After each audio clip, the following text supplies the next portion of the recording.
Five-star Lamar Brown is staying home. He picks the Tigers. We got to talk about it. Locked on LSU special edition. Here we go.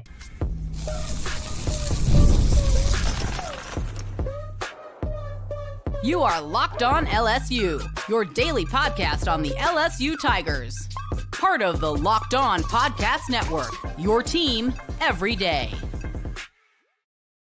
Okay, let's get it. It is Locked On LSU, your team every day. I'm your host, Matt Moscona. Thanks so much for making us your first listen. We are free, available wherever you get great podcasts, of course, on YouTube as well. So please subscribe. As always, one of the fastest ways to help us grow is by leaving your comments below. So thank you sincerely for that. It might be 12:25 p.m. Central Time on a Thursday, but you gosh darn right, we're going live here on the Locked On channel after this news pops off. Lamar Brown, the five-star number one player in the country as determined by ESPN, the number 7 overall player in the country in the On3 composite, the number 1 athlete in the country. He has picked LSU over Texas A&M.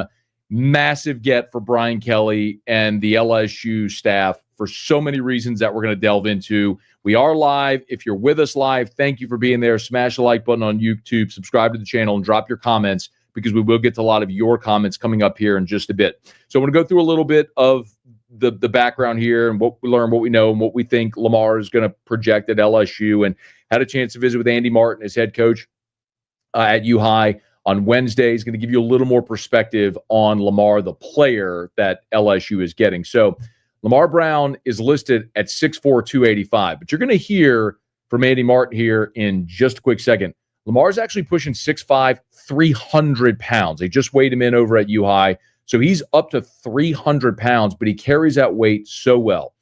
He was at one point rated as the number 1 interior offensive lineman in the country in this class, but throughout his process, basically everyone determined that Lamar Brown, they'd let him play whatever he wanted to play on the college campus. So Lamar determined that he wanted to play defensive line. So LSU, in an interview I did with Lamar in studio a few months back, it kind of surprised me a little because he was still listed at that point as an interior offensive lineman, but that he wanted to play defensive line. And when we saw him out there at spring, he wasn't standing, spring football, when he was at LSU practice, he wasn't standing watching the LSU interior lineman. He was watching the ends with Kevin Peoples. So at 6'5", 300 pounds, he still projects at LSU as an edge, which is a little wild because you think about a guy like Savion Jones, who was a big edge for LSU at 280.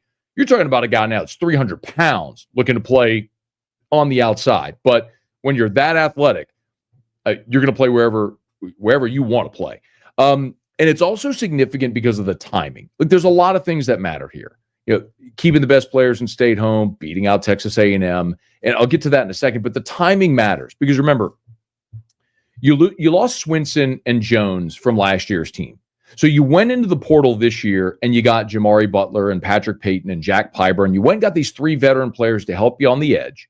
And the first two, the 2 deep that we saw at spring were Pyburn and Relaford and Payton and Butler. I mean, those were the first 4 we saw in their rotations. Well, 3 of those 4 guys are going to be gone. So when you look ahead, I mean, yeah, you brought in a guy like Damian Shanklin, and you're very excited about him and his prospects moving forward. You've got a guy like Kalaj Cobbins, who's a little smaller, but coming into, hopefully coming into his own as a smaller edge. But going into 26, Relaford's the only guy you have that's going to have significant playing experience going into 26. So the door and the path to the field immediately is wide open for a guy like Lamar Brown at his size and ability. Think about this past year, how, a guy like Ahmad Bro immediately was in the rotation at defensive tackle, and Dom McKinley would have been, but for the foot injury. But when Dom McKinley was healthy, he was in there and part of the rotation in the second half of the season as a 5-star true freshman. So provided Lamar Brown gets to LSU, is healthy come week 1 for 26, you would figure he will be part of a rotation. I don't know if he's going to be a starter as a freshman and play 70 snaps a game, or 50 snaps a game, but is he going to be part of a rotation? That opportunity is definitely there immediately in 2026. Yes, obviously, beating out Texas A&M here is significant. The biggest, air out of the balloon moment ever at the Bayou Bash, on the old signing day Bayou Bash, was when the late, great Joe McKnight picked Southern Cal over LSU. And it was, it didn't matter what else happened the rest of the day. It was such a highly touted guy that everyone had followed his recruitment for so many years and wanted Joe McKnight so desperately. And then he had that maroon sweater on and he picked Southern Cal, or Garnet, I guess, or whatever. But the thing about Joe McKnight not coming to LSU is you never saw him again, right? He went to the West Coast, he played at USC, and you never had to see him. It's far more devastating when Devontae Smith from a meet goes to Alabama, right? Or Arch Manning goes to Texas, and you're gonna. Well, I mean, you haven't run up against him yet, but Landon Collins going to Alabama. I mean, Alabama's kind of been the bugaboo, but that's sort of the disappointment is when when a player goes to a place that you want, and you have to face him every year. You have to face that player. Had Lamar Brown picked Texas A&M, and this was an LSU Texas A&M battle. It was, Texas and Miami had hats on the table, but this was down to LSU and Texas A&M. Had he gone to A&M, you were going to have to see him every year. And that's really the disappointment if it plays out that way. Then obviously the other component of this is keeping the best players at home. And this has been a little hit or miss. Look, last year, you kept Harlem Berry, who was the number one player in Louisiana, but you missed out on Jakeem Stewart, who was the number 2 player in the state. He went to Southern Cal. Devin Harper, who you had committed, ended up flipping to Ole Miss, the number 3 player. If you go back to 2024, Dom McKinley stayed home. Trades Green stayed home. Deshaun Spears stayed home. Kylan Billiot stayed home. The top 4 players in the state for 2024 all came to LSU. 2023 it was an inverse of that. Arch was number 1. Lance Hurd was number 2. Derek Williams was number 3. Arch and Derek Williams both went to Texas. Lance Hurd was at LSU for a year, and then we know transferred to Tennessee. I mean, you keep going back. In 2022, the number 1 player was Jacoby Matthews. He went to A&M. The number 2 player was Aaron Anderson. He went to Alabama before transferring back. The number 3 player in the state was Will Campbell. That worked out pretty well, however it went. I mean, we can go on and on and on throughout the years of this. 2021, Mason Smith was the number 1 player. Mason Smith, Sage Ryan, Chris Hilton, Brian Thomas. You got the top 4 players in the state all to stay home. So again, all that to say, it's just been, it has been hit or miss getting the best players in the state to stay home. When you can do it, it's really significant. And it's even more significant, I think, because of where he prepped and the position he played, which I want to get to as we continue. Let me do this so I hit all my elements, and I want to come back. I want to talk specifically about that. You're going to let you hear from Andy Martin as well. Dom McKinley, Lamar Brown's head coach there at U High, talking a little bit about his prized pupil. We'll get to that here in a sec on Locked On LSU, your team every day. Summer sports are in full swing, and whether you're all about baseball under the lights, golf on the green, or high-stakes soccer action, FanDuel is the best way to make every game even more interesting. And you're already following the action, so why not make it a little more thrilling? With FanDuel, you can get in on the game while your friends are getting sunburned at the beach. Listen, I've used FanDuel for years. You want to track your favorite matchups? You can. The app keeps it fresh. There's new daily promotions. It's a fun way to bet, and it's easy to use. You get fast payouts, makes every regular season game feel like must-watch events. And if you're new to FanDuel, new customers can bet just $5 and get $150 in bonus bets if your first bet wins. So open the FanDuel app today or visit FanDuel.com to get started. Again, new customers bet just $5 and get $150 in bonus bets if your first bet wins. That's at FanDuel. Open up the app or go to FanDuel.com to get started. So one of the reasons why I also look at the Lamar Brown commitment as so significant is the position he plays. There was a stretch of about a dozen years where LSU had a defensive lineman selected in the NFL draft. And this was out throughout the 2000s and the early 2010s. And there was also this great stretch where LSU was churning out defensive line All-Americans, from Chad Lavallee and Kyle Williams and Claude Roten and Drake Nevis and Sam Montgomery, and you know the list. But do you realize the last defensive lineman to be a first-team All-American from LSU is Sam Montgomery in 2011? The last defensive tackle at LSU to earn first-team All-America honors was Drake Nevis the year before in 2010. Y'all, it has been 14 or 15 years, if you're looking at interior players or outside players, since LSU's had a first-team All-American on the defensive line. And when you think about the great LSU teams and the Saban era, those great defensive lines in the Miles era, and it's odd because Ed Ogeron's forte was as a defensive line coach, and they did have good players come through. Like, it's unfortunate what happened with Mason Smith, right? He was a big 5-star, freakish athlete, but suffered an unfortunate injury. You had guys come through like Freak Johnson, who's a 5-star from Louisiana, and you played early. His weight fluctuated so much while he was here, never really found his true calling or spot in that lot. You've got really good players. I mean, Devon Gottschall was a really good college defensive lineman. He's gone on to a really strong NFL career. Rashard Lawrence was a really good college football player. But the first-round draft picks, the first-team All-Americans, those truly dominant interior players like Glenn Dorsey, guys like Benny Logan. It's been a while since LSU's consistently had those guys, and now you have one in Baton Rouge on LSU's campus at U High. It felt like one that you had to land.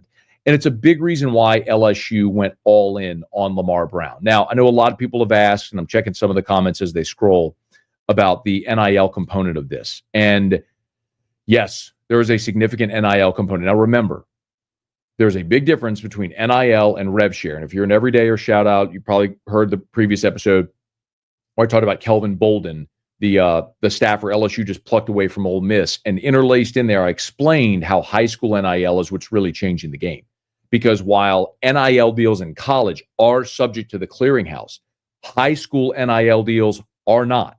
So LSU, the collective, could go do an NIL deal with Lamar Brown that pays him out before he shows up on campus, signs in December, and then shows up on campus in January. So a very significant component here. And as I understand it, I was told the number. I'm not comfortable sharing it. What I will tell you is it was mid-6 figures. And so that's a high school NIL deal that Lamar Brown got, that he will have cash in hand in pocket before he ever shows up on campus. So that's in addition to whatever his revenue share number will be and whatever legitimate NIL deals he'll be able to do as an LSU student athlete that all has to go through the clearinghouse. So it speaks to the commitment, the desire LSU had to make sure Lamar Brown stayed at LSU. And then there's the U High component of it. And I know there's oftentimes this conversation about the guys that from U High that leave. And those examples are there. Dylan Moses was a guy that everybody wanted. He was committed to LSU. When Les Miles got fired, he flipped to Alabama. Christian Harris is a linebacker that went to Alabama. Jordan Gilbert's a safety that went to Texas A&M. Jordan Clark went to Arizona State. Some of these guys, though, I think it's important to remember, not all of them have committable LSU offers. Jordan Clark is an example of that, right? Jordan Gilbert is an example of that when he went to Texas A&M. Jordan, people ask, why didn't Ryan Clark's son go to LSU? Well, Jordan didn't have a committable offer to LSU. That's why he went to Arizona State. And Jordan Gilbert went to A&M, and then when he went in the portal, played a lot of football at A&M over 3 years, comes to LSU. So there is some of that, but there's also been tremendous players that did make an impact. Keelan Moses is a freshman right now that we're all very high on. Jaqueline Roy was one of the top players in the state of Louisiana coming out of U High, who picked LSU under Ed Ogeron, was a really good defensive lineman for the Tigers. A guy like Tim Williams. I mean, sometimes these recruiting stories evolve and get told over the years, but Tim Williams was a guy who we all learned the story whenever he left at Alabama, went into the NFL, and the word about positive drug tests came out. Well, they were worried about keeping him eligible at LSU. So that was a huge part of that. And again, I'm not trying to reshape history. The point is, it's not always as cut and dried as saying sometimes kids from U High or U High doesn't feed LSU because kids don't want to stay on campus where they've been for high school. Some of that it's true, but for some of them, they love LSU and they're from Baton Rouge. And you heard Lamar Brown say it in his announcement that he wanted to play for LSU. He wanted to represent Louisiana. He's talked about his support system, his family. He was sitting there with him as he made his announcement and how important that is for him. He also told me, Lamar Brown did, in a one-on-one interview we did on my radio show a few months ago, how important it was for him to go see things. I mentioned Keelan Moses a bit ago. Keelan Moses told me on the record, said on his podcast that he wishes he had taken more advantage of the recruiting process. He committed to LSU so early, but he wishes that, as a young guy from Baton Rouge, he had gone and seen the world. And so if you're Lamar Brown, why not? You get a free trip to Miami. You get a free trip to Austin, Texas. You get a free trip to Southern Cal. You go see Oregon, like wherever. Yes. Like, go see those places when you're 17, 18 years old. Go see the world and what's out there. It doesn't mean you're not going to end up at LSU, but you have the opportunity to go see what's out there. Like, think of it as a parent. If you're a parent, why wouldn't you want that experience for your child? Almost like, if they're in high school, they get the opportunity to go for a study abroad trip during a holiday. Yeah, like go get on a plane, fly 8 hours, go see a different part of the world and what's out there culturally. This is the opportunity for a lot of those guys, and that's awesome. So sometimes I think the U-High component of it is a little overstated, just because in every recruitment there's context that matters that we don't always consider. Now, let's talk about Lamar Brown, the student athlete. And please smash the like button if you're live with us. I appreciate almost 700 y'all with us here a little afternoon on a Thursday afternoon. But talk to Andy Martin, who's the head coach there at U-High, is Lamar's head coach. And I asked Andy, look, Lamar's a guy who, again, was the number one interior offensive lineman in the country, but also plays the defensive side. So I asked Andy what how they're going to use him this year at U-High. He's been, as a freshman, he played a lot more defense and offense for us. Towards the end of the year, he started on offense. We saw a need for it. And sophomore and junior year, it's been mainly offensive line with him rotating on the defensive line. And that would be again this year. He's our anchor on the offensive line. He's the best offensive line we have. And he does a great job, not only just with his play on the field, but there was a communication with the young guys around him. He does a really good job of doing all those things. And so, I think we're going to use him as one of our best offensive linemen. He'll come in and play as much defense as he can. A guy who, as we've said, though, will play defense at LSU. Kevin Peoples was the primary recruiter. Not only will he play defense, he'll play on the edge. And I asked Andy Martin, why Lamar is projecting as an edge at the next level. I think it's something that he really wants to do, and he's very. He is being recruited as an athlete because he's an athlete. He's almost 6'5", he's 300 pounds, and we're going to run our 40s next week, and he's going to pop a very good time. And he runs in our skill group with our second group of skill guys, and that's where he chooses to run because he wants to run there and get faster and do all the things he does. So, I think he would be a very good offensive lineman also. I think he'd go in and play guard or play center, and I think he's also going to be able to do it on defense. He's going to be a very powerful defensive lineman. His feet are so good. He's so athletic down there, and he's got great leverage for a guy that big, and I think he's going to disrupt a lot of things.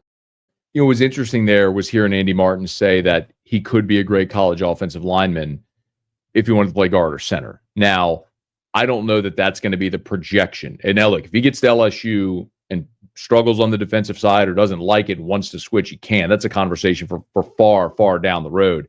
And look, LSU has recruited exceptionally well on the offensive line, right? You just look at just who's there right now, the young talent there, Cohen Eccles, Carius Kearns, Solomon Thomas, and then the class that you have committed right now. You have done exceptionally well recruiting the offensive line. These are the types of prospects you need to start hitting in recruiting classes and building that depth there on the defensive line. Now, the other thing I asked Andy, and you heard him say, Lamar's pushing 6'5", 300 pounds. His recruiting profile has him listed at 6'4", 285. He said, look, 6'5", 300. Well, typically when you see a dude that's 6'5", 300 pounds, that's not the prototype for an edge, right? Like Savion Jones at 280, 285 was a big edge. You think more like Braden Swinson on the opposite side, the longer, more athletic edge rushers that's getting up the field and rushing the passer. Certainly, Savion Jones more set the edge, run stuff on the strong side. But like, would someone like Lamar be better inside, considering his size, 6'5", 300 pounds, as opposed to the edge? Andy Martin, who, by the way, Andy's background is defense. Andy was the defensive coordinator before he became the head coach. So this guy knows a ton about defensive football. And this is him talking about inside or outside for Lamar Brown. And we'll continue to see what his body does, too. If he keeps getting bigger to where he's 330 pounds. But you can look at him right now. He's 300 pounds, and you couldn't tell. He holds his weight and carries his weight so well that when you tell him people he's 300 pounds, they're like, I don't see it. So I think that helps with it. His athleticism is off the chart. And so whether they want to put him on the strong side and try to stop that run and disrupt the pass run, the quarterback and all that type of stuff, and he can definitely do that. And so I think whether it ends up staying outside, whether it goes down in, whatever the plan is for him long term, he's going to do well. I think about guys who immediately when I hear that answer, think about guys who showed up on LSU's campus who as freshmen were so physically gifted, they just had to find a way somehow to get them on the field. Like Kendall Beckwith comes to mind. Kendall Beckwith became an NFL middle linebacker who was a high school quarterback as well as an edge. And when he showed up on campus, it was like they just got to find a way to get him on the field. And so he became like a third down edge rusher as a true freshman. I remember his first game of his career against TCU in Jerry World. Like he was on the field in third down speed rush packages just to get him on the field.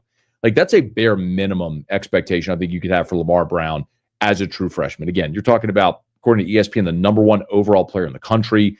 In the composite, the number 7 overall player in the country. This is a true elite level, top tier talent. And the good news for LSU, Lamar Brown, Don McKinley, Mason Smith, the last 3 really gigantic defensive line prospects from the state of Louisiana, you've landed them all. And you throw Jaquelin Roy in that mix as well. So you're hitting on those guys on the recruiting trail.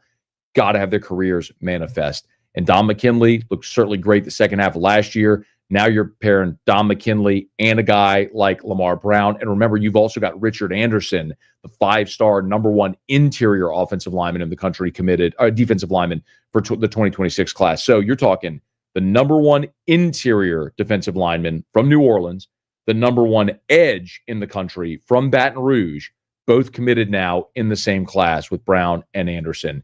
What a get for Brian Kelly, Kevin Peoples, and the entire LSU staff here. As Lamar Brown, a recruitment that started when he was a freshman in high school, is over. They got to get it to December.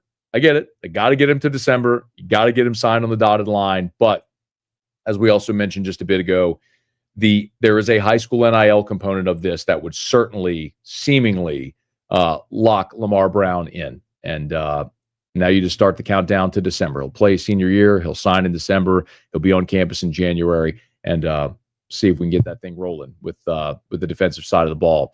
And we'll see Lamar Brown over there with Richard Anderson making what we hope to be a great future for LSU on the defensive line, which will more closely resemble the past, which had a dozen consecutive years of pumping a defensive lineman into the NFL draft. Lamar Brown picks the LSU Tigers. I'm going to refresh the industry update real quick, just so I can get you the class ranking. So LSU's national rank now with Lamar